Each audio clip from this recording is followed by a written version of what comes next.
Yan ang gusto kong mangyari. Ha? Kaya nga ito buti nga nagkaroon ng impeachment Ito, ikatlong impeachment pero naku po napakatarantado talaga ng Kamara.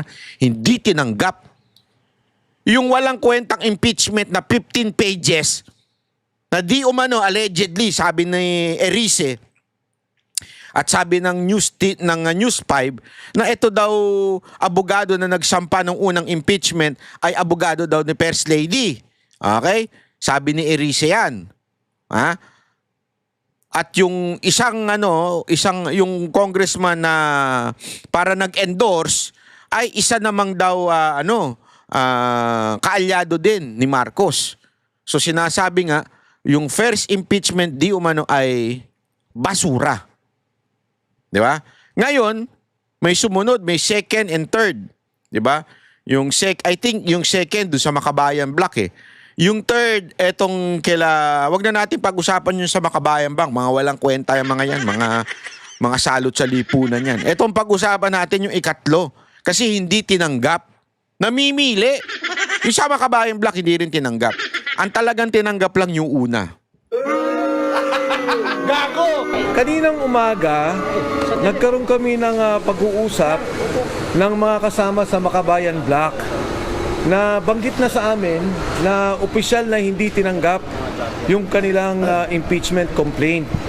Kaya kami may prepared statement na kami tungkol dito sa ginawa dahil na-anticipate na namin na talaga magkakaproblema sa mismong pag-file namin. At katulad nga na nangyari at na-anticipate namin, ganun nga. So if I will be allowed to read the statement to be clear, distribute na lang siguro. The refusal of the Office of the Secretary General of the House of Representatives to accept the impeachment complaint is a clear violation of both the rules of the House and the 1987 Philippine Constitution. Under the Constitution, the House of Representatives has the sole power to initiate impeachment proceedings. The rules of the House explicitly provide a ministerial duty for the Office of the Secretary General to receive and record impeachment complaints that are duly filed.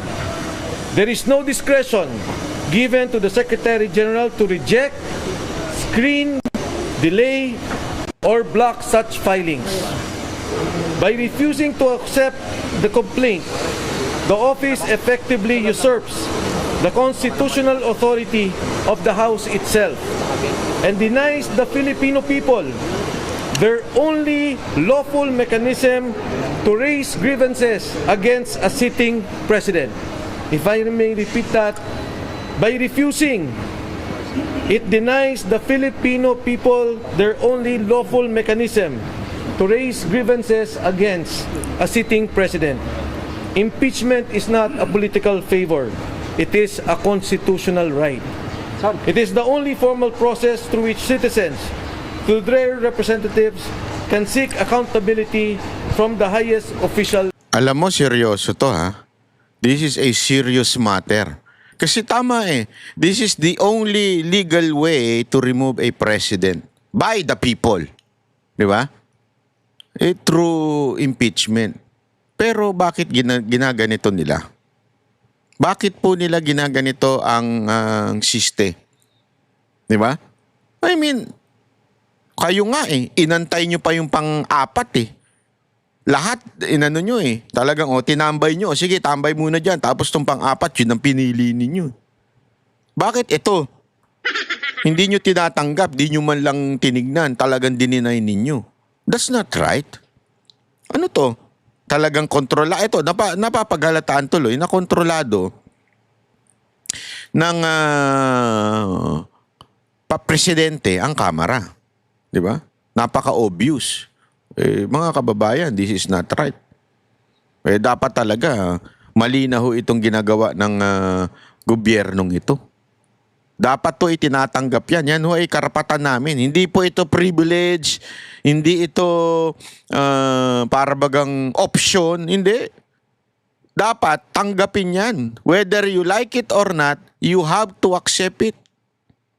Diba? Kailangan mong tanggapin. Of the land. To block this process is not merely procedural error. It is a constitutional violation. an obstruction of a lawful remedy, and a direct assault on the people's right to petition government for redress of grievances. The House of Representatives exists to serve the people, not to shield those in power from scrutiny. The rules are clear. The Constitution is clear. The duty is clear. And no office has the authority to silence the people's voice.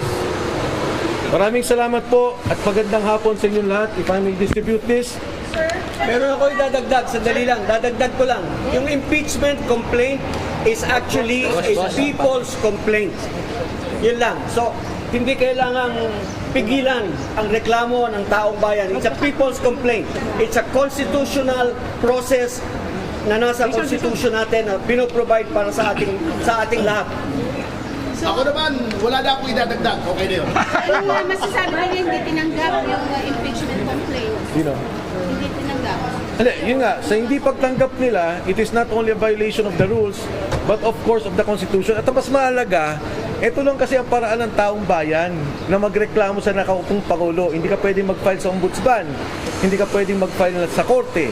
Sa ginawa nilang to, parang tinatanggal nila yung karapatan ng taong bayan na magkaroon ng maayos, legal na pagreklamo doon sa nakikitang problema sa nakaupong presidente. Ginawa niyo rin ba yung ginawa ng makabayan kanina na nag-iwan kayo ng kopya ng constitution sa Hindi. Mag-iwan ba tayo? Okay. Nag-iwan kami. Hindi na tinanggap. We attempted and we have recorded every possible conversation we had with So, a copy of your complaint is not inside the office of the secretary. hindi nila tinanggap. We will be discussing this at another time. Ang tingin namin, ang dapat natin pag-usapan ngayon, yung mismong, kasi yung sa maraming pagkakataon sa Korte Suprema, may desisyon na about impeachment complaints. In fact, the recent decision was on the Vice President. At mabigat tong hindi pagtanggap, hindi namin maintindihan kasi hindi naman si Secretary General Cheloy ang sinasabi ng Saligang Batas. Ang sinasabi ng Saligang Batas, yung opisina. Dapat i-receive nila yun. Ayun, malinaw yan. Kasi Supreme Court nagsabi, di ba?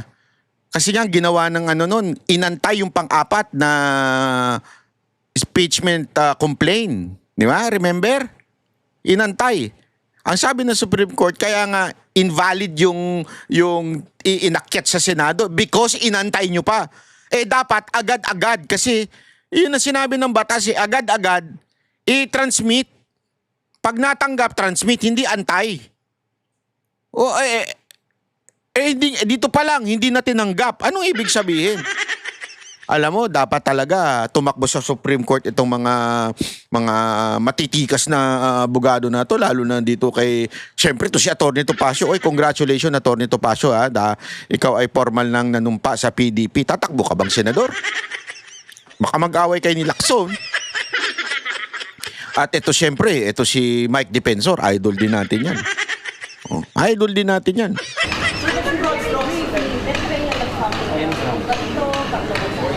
Yes, lahat. Marami. Pero let's concentrate dun sa hindi pagtanggap, please.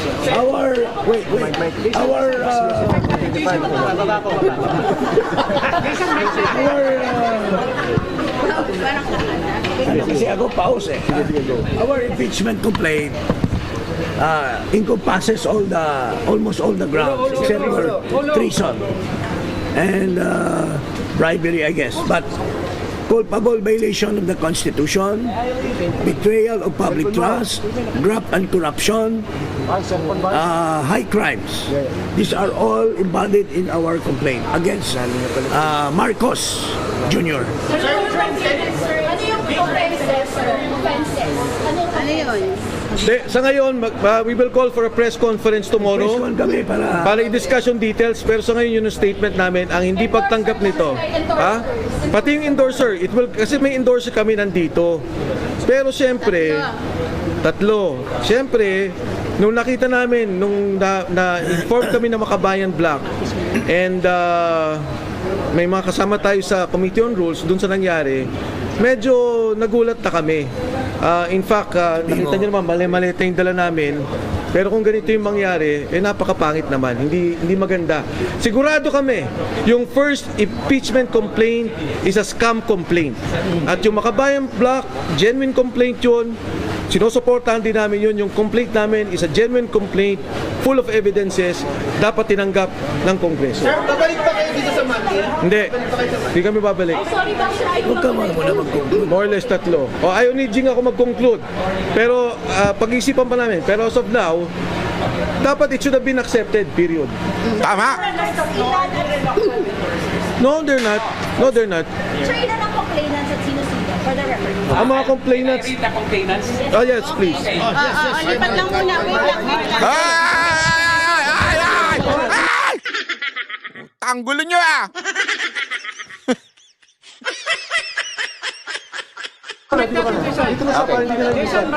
Dito ka na, dito kami. Attorney na lang pala lumipat. Oh. Yan.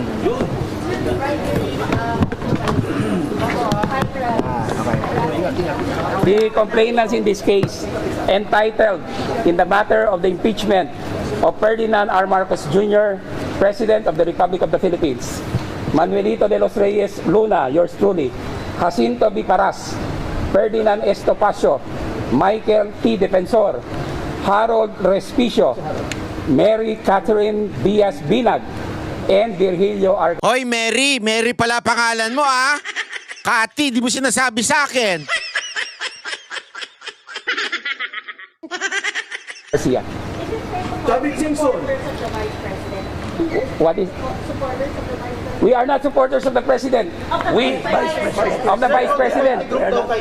We are not supporters of the president, Huwag kayo masyadong high blood.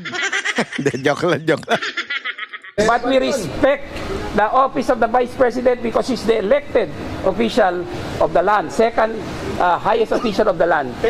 We are citizens of the Philippines and we are exercising our constitutional duty to file this impeachment to question the betrayal of public trust, culpable violation of the Constitution, and graft and corruption and other high crimes of the incumbent President of the Republic of the Philippines, President Ferdinand R. Marcos Jr. Pero is it right to say na kayo po ay pro-Duterte group na nag-file? Irrelevant yan eh. Oo nga eh! Putang inang tanong niya eh! Gago! Ano ba? This is not ano. We are for justice. Saan ka? Pro-Philippines? Pro-people? I'm just Yeah, that's why Can I Hoy, Kati, huwag ka masyado ring high blood. Inaway bigla ni Kati. Wow! Taga saan ka? Pag sumagot siya ng taga Davao, tut tut turut tut tut tut tut turut tut tut tut. Can I just answer that? This is a people's complaint. This is a people's complaint. Wala. This is a complaint of the people of the Republic of the Philippines. Excuse us. Sorry. Tomorrow we will have That's all. press con. The ribbon. Attorney Topacio, can you explain the ribbon? Dapat ang pinagsalita nyo si Governor Chavit Singson eh. Para hindi high blood. Si Gob, nung na-interview namin si Gob relax na relax eh. Pag tinanong namin, ano ba ang gusto nyo mangyari? Basta bumaba si Marcos. Ganon eh, galit na pero relax pa. Dapat yun ang pinagsalita nyo eh. Hindi, biro lang. Maayos naman ito si Defensor eh. Kaya lang lahat sila nagsalita eh. Attorney Topacio. Actually po, this is the same color of ribbon that we wore during, hindi ako makikita. Hindi ako makikita. Sandali. Ang gulo nyo ah. Yung mga nagtatanong, gulo-gulo eh. Actually, this is the same color of ribbon that we wore during the successful impeachment of then COMELEC Chairman Andres Bautista Jr. Impeach to eh. Impeach. Yun lang. Lalang. Manny, one picture tayo. Sorry. One picture na lang. Ayaw pa nila until received, syempre. Tati, one picture na lang tayo. No, okay. Tomorrow na po. Lahat seryoso eh. Di ba dito pasok sa our lawyer, ikaw ang humawak. Ikaw ang humawak. Tingnan nyo ngayon, napaalis tuloy si Gob. Hindi nyo muna pinagsalita si Gob eh. Kayo naman kasi. Parang gusto ko tuloy imbitahan si Governor Singson uli si Sir Chavit para matanong natin kung ano ba nangyari dyan. Parang nagkagulo ata tayo dyan. Hindi, supportado yan. Basta mali na kasi yung mga kupal din yung mga tanong na Duterte ba kayo? Duterte kayo? O mga Duterte supporter ba kayo? Kupal din Pero dapat kasi ready kayo sa mga ganyang tanong. Alam mo naman ang media planted yan di ba? So alam naman natin yung mga yan, mga nabiyayaan yan. So talagang galit yan pagka papabor kasi siyempre pag na-impeach itong presidente, papabor yung kay VP Sara Duterte. So galit sila. Ayaw nila ma-impeach Gusto nila tuloy-tuloy lang ang ligaya. Siyempre, matitigil yung bayad sa kanila. Binubuhay pa naman nila pamilya nila dyan. Kadiri, binubuhay mo yung pamilya mo sa bayad sa'yo ng politiko, no? Anyway, maraming salamat po, Magkita-kita ulit tayo sa susunod nating kakaguluhan dito. Okay, maraming salamat po. Mabuhay po ang Pilipinas. Ako po si Banat. Bye! Kami ang boses ng masa, hindi natatakot. Katotohanan lang, di kami nalulunod. Walang bahid ng sismis, lahat ay totoo. Kahit sino ka pa, pag mali ka babanatan ka. Walang pinipili kulay, wala kaming kinikilingan. Basta para sa bayan, kami lalaban. Pag tama palakpakan, pag mali banatan. Di matitinag, di matatakot, para sa bayan tuloy ang sigaw. Sa harap ng kamera, walang halong takot. Mga baluktot, lahat kayo'y tutumba. Ang hustisya at totoo, yun lang ang mahalaga. Kahit sinong harang, di kami matitinag. Walang pinipiling kulay, wala kaming kinikilingan. Basta para sa bayan, kami lalaban.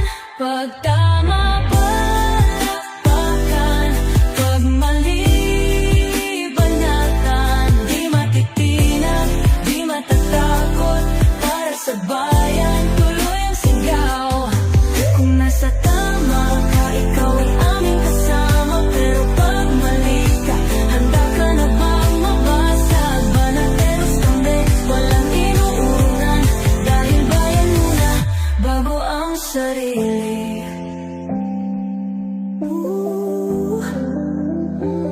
Bago ang sarili.